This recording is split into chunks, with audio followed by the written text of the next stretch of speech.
Hi everyone, welcome to another episode of House of Millennium.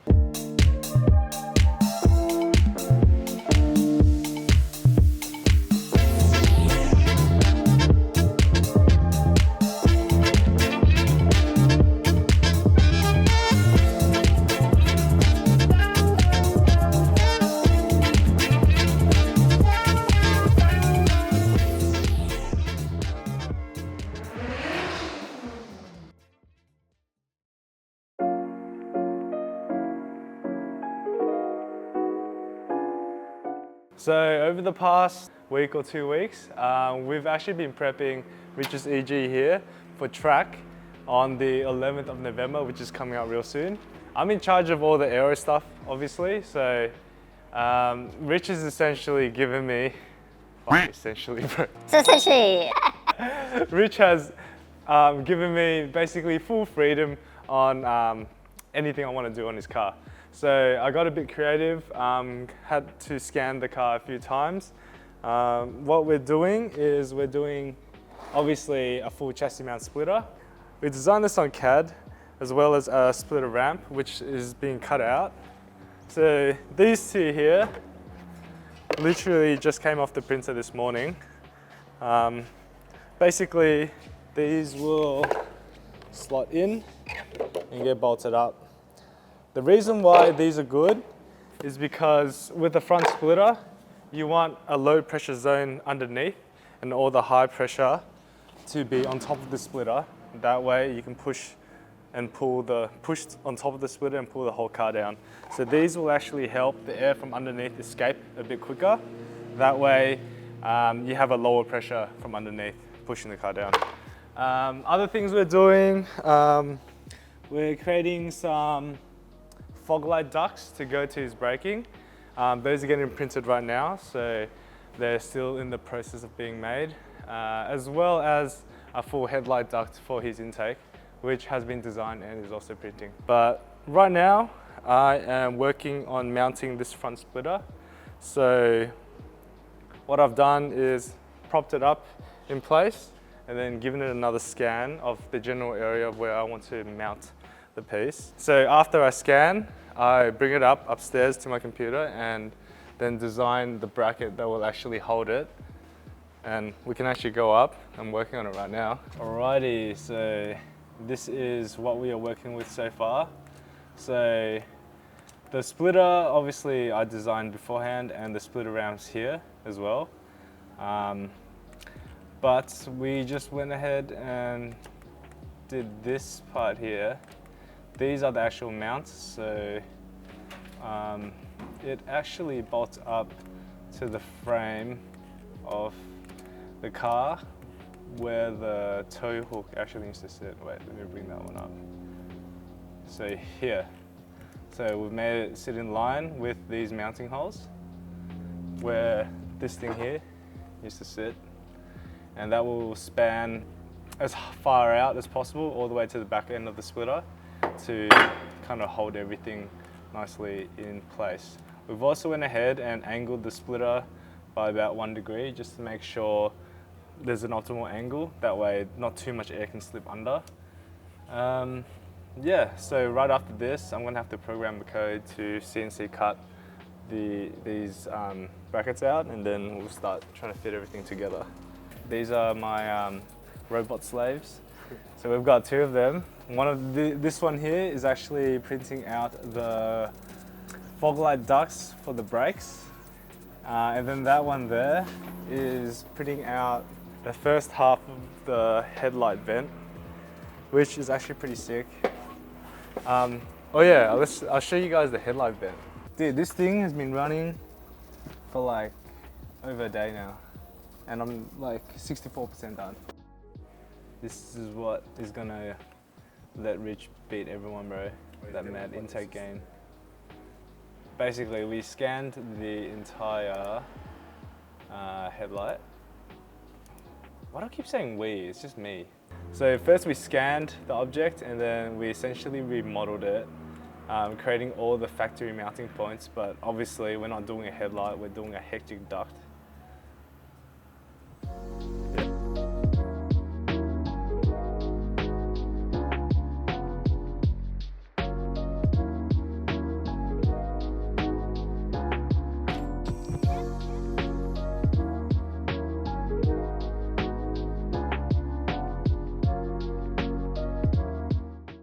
So this is my collection of plastic stuffs.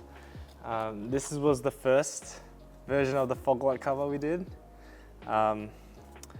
Basically what happened was it didn't print right, so then I aborted the print. So now I have a thing with a hole in it. The second one was this, and I was like, damn, it looks good as, you know?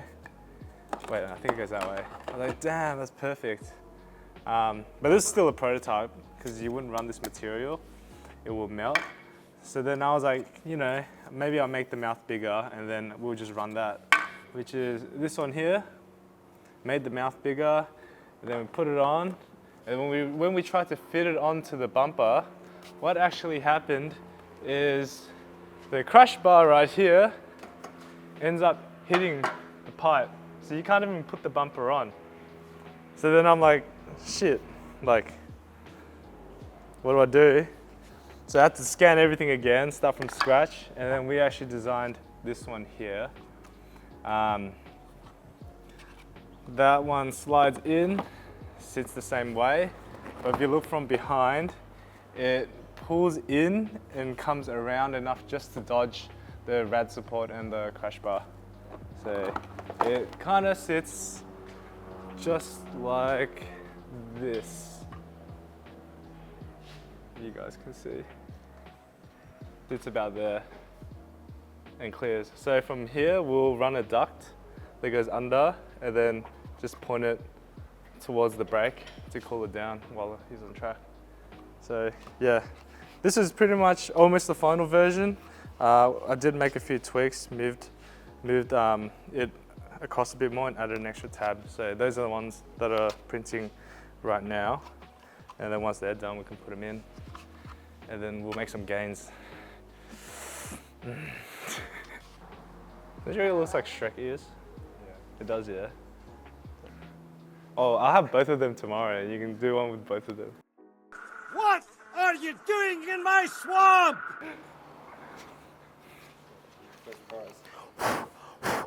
Dude. Dude, feel this, bro.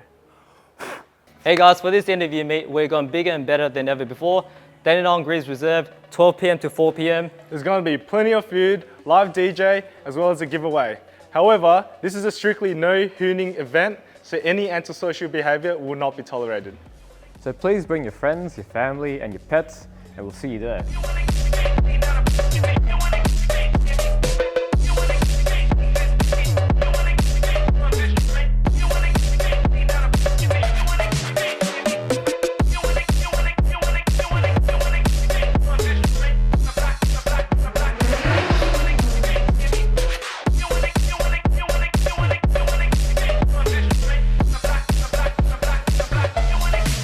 We're gonna go get Derrick a cake for his birthday. It's on Monday, but we're gonna go get it today to celebrate because everyone's in. Gonna choose out a card for him, birthday card. And then yeah, gotta go head back to the shop. He has no idea as well. He has no idea what's coming. Like not even a slight suspicion.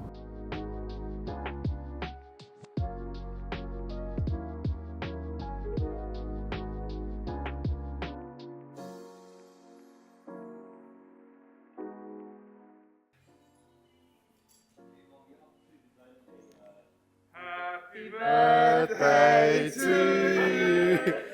Happy birthday to you. Happy birthday, dear Derrick. Happy birthday to you. Thanks, guys. Okay, let me hold this and you can read the card now.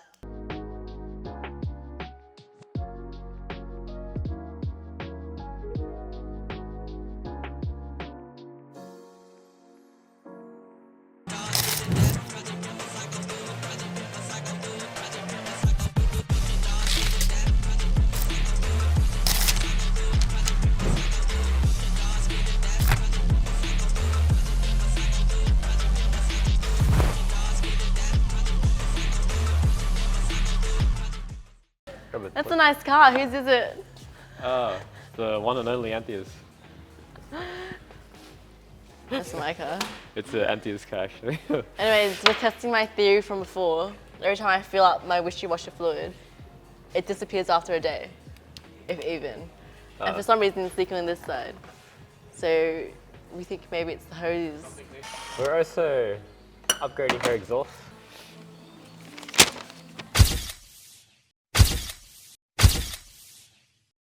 We're unfixing the certificate, not the EPA notice.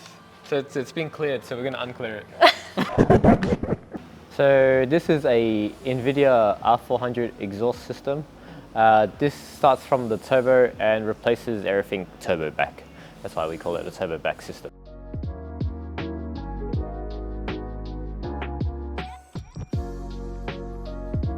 Hey guys, today we have a special announcement to make. December 17th at our NAU meet, we're giving away this yellow MX-5. This beautiful car is a J2 limited edition, meaning there's only 800 of them in the whole world. Click the link in the description to enter the giveaway. You don't want to miss out.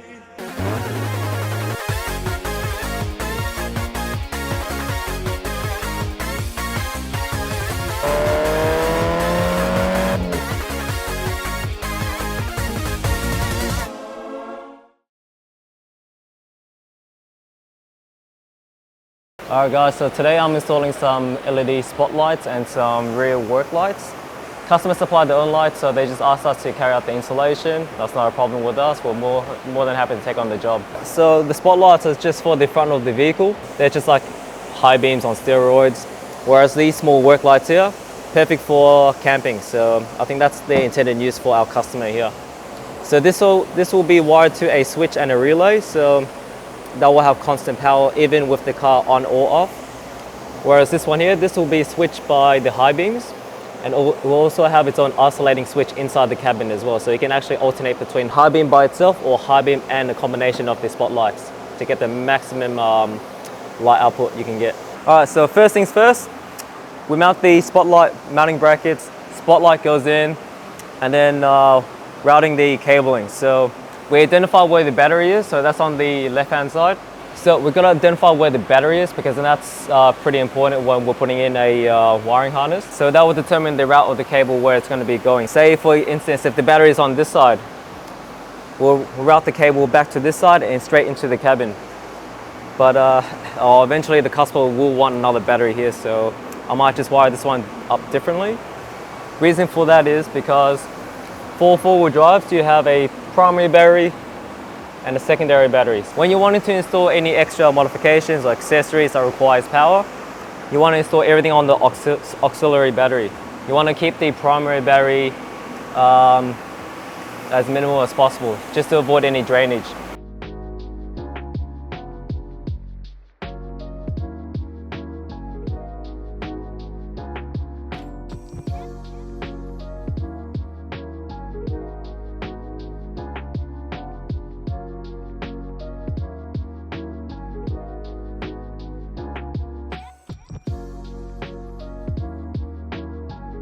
That's a wrap guys, thanks a lot for watching. I hope you guys enjoyed that video.